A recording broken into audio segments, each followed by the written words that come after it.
Joining us now on the program is a man who will be fighting for the lightweight title of the world Saturday night here in Houston. Michael Chandler joins us on the program. Michael, how you doing, man? Man, I am doing great here in beautiful Houston, Texas. My pool is shaped like Texas. It's got the outline of Texas, man. People in Texas love them some Texas, and I love me some Texas. So I'm glad I get to win the world title here in one of the heartbeats of America. You know, one of the things that I always find curious is how people think that the crowds will respond to them. And I saw something from you saying you feel like the Texas crowd is going to be 100% behind you, and it's going to be red, white, and blue. Like, do you feel is that an accurate statement? Do you feel like because Charles has Houston ties? Yeah, he does have Houston ties. For me, I think America loves them some Americans. You know, I think when I'm fighting a guy from Brazil, I think, I don't want to sit here and say that, everybody there has to be rooting for me or that Charles isn't going to have a decent sized contingency. But man, when I get to wear the American flag walking in, man, I just think, it also comes at a time right now where we have zero male American UFC champions. So I become the only one on there's only one other one, and that's Rose Namajunas. So obviously she's a female. So we will have one female, one male American champion. So it's perfect timing. You couldn't have scripted this whole thing any better. And here we are about to get after it.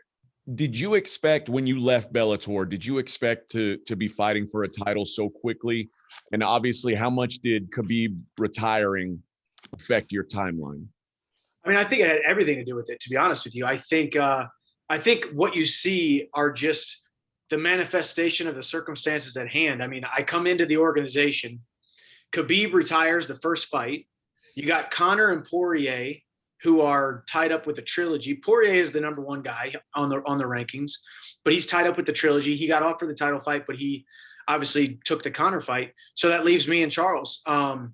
So I just think at this point, expect the unexpected. When you're fighting in an organization like the UFC, the biggest organization on the planet by far, not just by a small margin, but by a very wide margin, expect the unexpected. But once I win the title, I believe on Saturday night, it'll be a little bit more predictable. I'll be able to, see and know when the opponent, who is the number one contender, when the fights play out and when I fight. So we'll see, but it has definitely been interesting. And I wish Khabib best days on his retirement. Is it in a way disappointing for you that you come to fight in the UFC, fight against the best guys in the world, and then right when you get here, the best guy in the world walks away?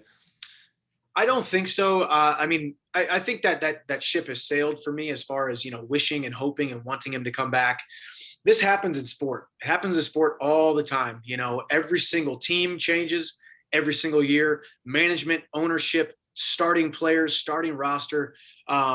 Every single team changes every single year, and it's no different in individual sports. When it comes to injuries, retirements, people getting cut, it's just part of the business.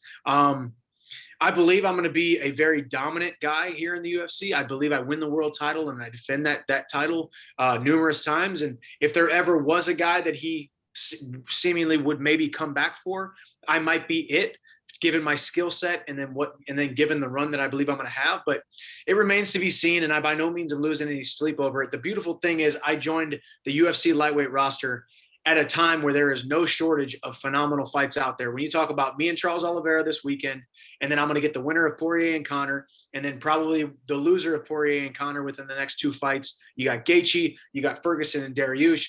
This roster on the UFC lightweight division is absolutely exciting from top to bottom. So we will enjoy some fights, and then we'll see if Khabib ever comes back.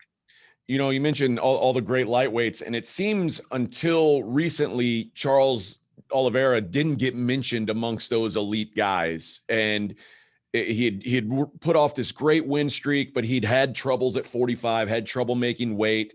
He's had some bumps along the way, but he's on this dominant tear. Do you think what he did to Tony Ferguson really cemented him as one of those elite tier guys? Yeah, I mean, Tony Ferguson is no slouch. Tony Ferguson, he was on that huge win streak, and he's got 2 losses, but he lost to Justin Gaethje and he lost to Charles Oliveira. So beating Tony Ferguson solidified Charles as one of the legitimate top 5, top 3 guys. The way he did it, how dominant it was. So that's a fight that I've studied. It's a fight that I've looked at. It's a fight that I've, obviously I want to make sure those things don't happen to me. And I believe that they won't. I believe my wrestling and my body awareness, body mechanics, and my strength is just going to be too much to be able to get his arms wrapped around me, picked up and put down. But the win streak he has, that win streak not only comes with wins and bonuses and paychecks and world rankings, but it comes with confidence. That brings confidence. I believe Charles Oliveira is the most confident that he has ever been. I believe we're going to see the best Charles Oliveira that we've ever seen, because UFC title shots don't just pop up out of nowhere. And I think that's why I've taken a decent amount of criticism from people that it got handed to me way too quickly, which is completely out of my control. But Charles Oliveira has been fighting in the UFC since 2010, and this is finally his first title shot.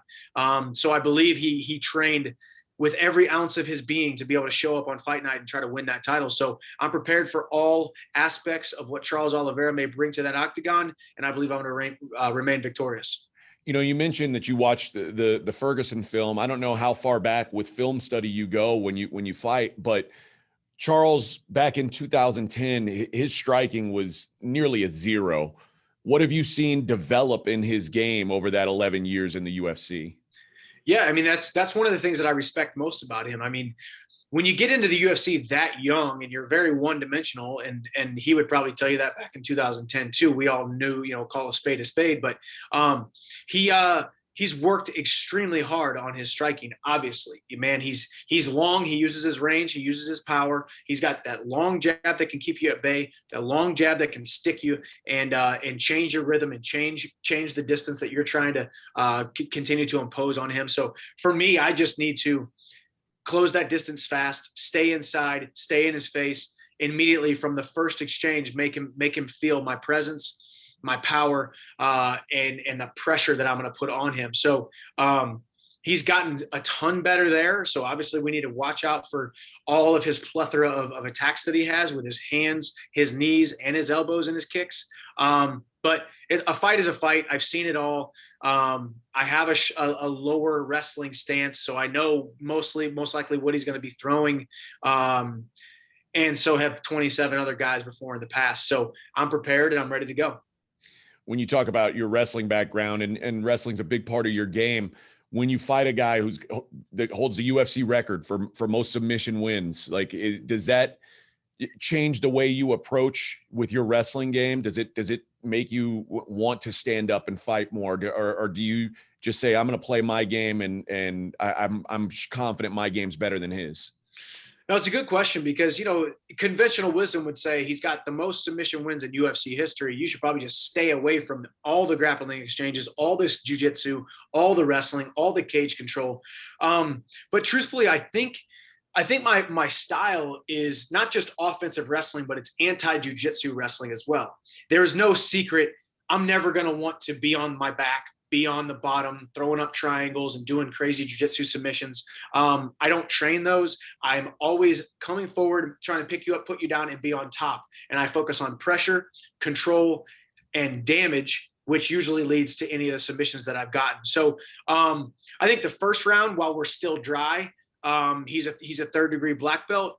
By the second round, as we get sweaty, he loses those stripes. By the third round, when we're sweaty, maybe a cut opens up and we're a little bit bloody. He goes down to a brown belt, then down to a purple belt, down to a white belt. And I don't say that skill-wise. I just say that from a fatigue standpoint. And this isn't just exclusive to him. This is just everybody in general. We tire as we fight, obviously. So the attacks aren't going to be as explosive, not to mention the fact that you just get slipperier, blood's involved, and sweat is involved. So when I do get in on shots, go right away, explode right away. If he does attack something, be extremely stingy. Don't give him an inch, because if you give Charles Oliveira an inch, you are in danger. You're in danger when you don't give him an inch. You're in danger at every moment in those grappling exchanges. So just be ready. Let your sixth sense, let your instinct, let your training take over, and hope for the best.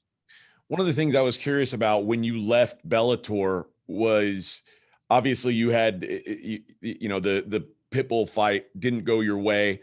I know that was weighing heavy on you. Do you feel like coming to the UFC and winning this title can make you just can wipe that out of your memory? Or is that something eventually, like, maybe you hope you can get that particular fight again down the road in your career? Good question, because I think a lot of fighters, hold regret or maybe animosity or whatnot. I don't. Honestly, I am in such a better position because of that fight. I was talking to Brett Okamoto the other day, one of your colleagues at ESPN, and we talked about that fight. And I truly believe that loss happened for me, not to me. If I don't lose that fight, if I don't get caught, I'm probably still in my Bellator contract. I'm not fighting for the UFC title right now as we speak. So it happened for me, not to me. I have no qualms with the man. I don't need to fight him again. My career will be 100% successful, and I will be a happy man, and I will sleep just fine at night if I never, quote unquote, get that fight back. But that's a good question. It seems, in an individual sport, when we have these one-on-one altercations inside mixed martial arts, that you might want to get that loss back. But got a couple losses on my record, and I don't need to get any of them back. Honestly, I'm always moving forward. Beating Charles Oliveira and winning the UFC title washes away every single loss that I've had in mixed martial arts, wrestling, high school wrestling, middle school taekwondo, football, everything that I've done. Every single thing in my past, every loss that I've had, every setback that I've had, winning this belt wipes all of that away. So, man, I'm happy as I could possibly be, and I'm excited to go out there and perform on Saturday night. Well, and obviously you were a champion for a long time, so you've had a lot of these moments in your career where it is the biggest moment of your sporting career. And I don't know if it was the first time you fought for a title, but every time you go a little further, the bar changes. But when's the last time you had a fight that you considered, this is the biggest fight of my career? Well, truthfully, I mean, the Dan Hooker fight, truthfully, just because even though it wasn't a title fight, I fought for titles before. I fought in big sold-out arenas. I've done the big billings. I've been the main event. I felt the pressure. But that UFC debut, you don't win that fight. You don't have a dominant performance. You don't do something great and really announce yourself as not just a fighter, but you got to announce yourself as a professional. You got to announce yourself as one of the guys who the UFC can get behind, one of the guys that the fan base can get behind. And I think I tried to do all of that going into that fight, and then how the fight played out with the dominant victory and the dominant finish in the first round, and then the stuff afterwards, and then the media afterwards. That was the biggest opportunity of my life because it was my UFC debut. I took a chance by leaving the relative security of Bellator, being the big fish in a small pond, being the face of the franchise, making a good living for my family, taking a chance on myself, coming over to the UFC, where it was seemingly the wild, wild west. Anything could happen for me because I left the security of what I had. So took a chance on myself. So that pressure of that fight, needing to perform against a very dangerous, formidable opponent in Dan Hooker, was the biggest opportunity, the biggest stage, and had the most on the line in my entire career. And I believe this Saturday night will supersede that and get that belt wrapped around my waist. And there are casual fans who would, maybe question your resume because you've done it in Bellator, and they're like, well, he's not fighting the same level of competition. If you go out there in your first fight and you lose that fight, I'm not saying that they're right, but it does give some of those guys some validation that, okay, this guy's built a resume fighting not the best guys in the world. So I can understand how that would be a big fight for you as well. 100%. And I'm the first to admit, and I I can say it more now because I'm signed with the UFC. I've never been one to talk bad about my promotion, my promoter. I believe to get to the top in any organization, in any avenue of business, of life, you have to first be a good employee. If you want to be a commanding officer in the military, you have to first be a good grunt, a good private, the guy who says yes, the guy who scrubs the floors with the toothbrush. I love it. Jocko Willink's book, The Laws of Leadership, or whatever it's called, and he talks about that. And I think I'm in the position that I'm in because I've been a good employee since day one. So I don't mean to say anything bad about Bellator, but it's not the highest level. It's not the best fighters in the world. It's not the deepest rosters. And now that I'm in the UFC, I can say that. And I'm not just saying that because I'm in the UFC. I refrained from saying that because I was a good employee under the Bellator banner for all of those years. But I knew if I ever wanted to be the best in the world, I had to come over here and fight these guys. I knew if I ever wanted to be known as the number one guy, I had to come over here and win this title, the UFC title. My legacy can only be written in the UFC octagon. Being a Hall of Famer, being one of the best in the world, it can only be written in the UFC octagon, nowhere else in the entire world.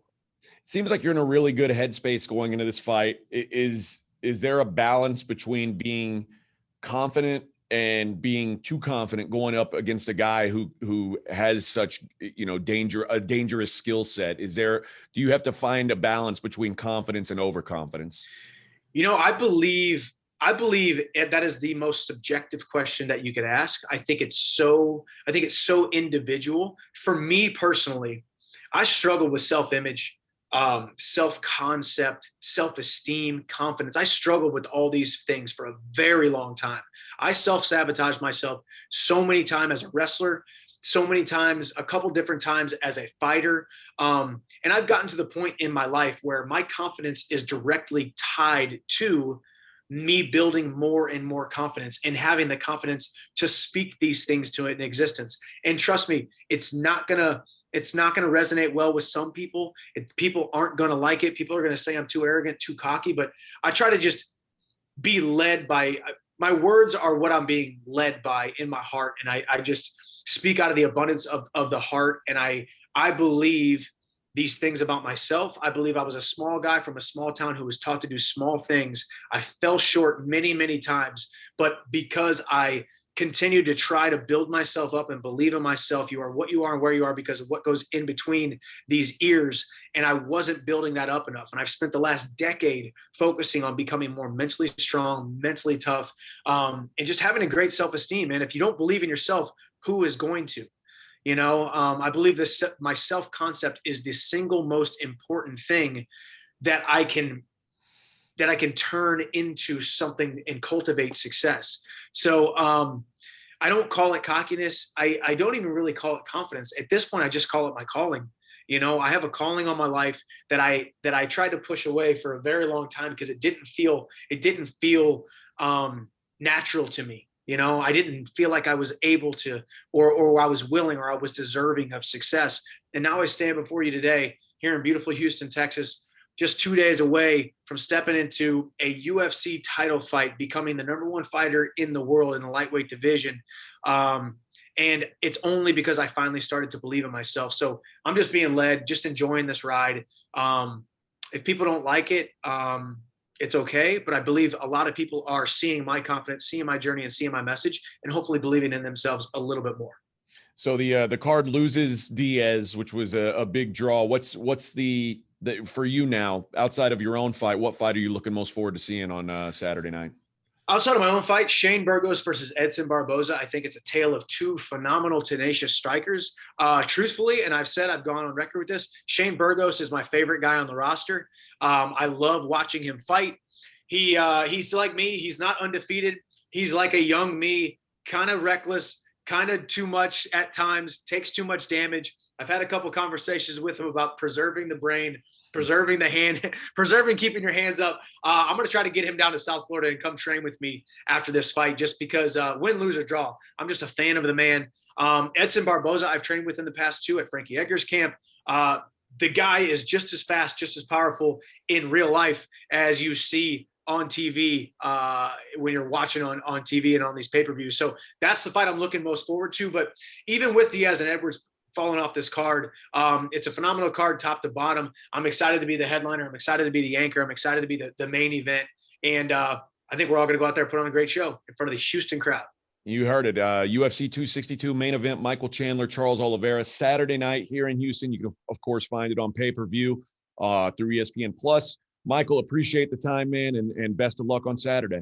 Yes, sir. Thank you very much. I'll see you at the top. All right, man.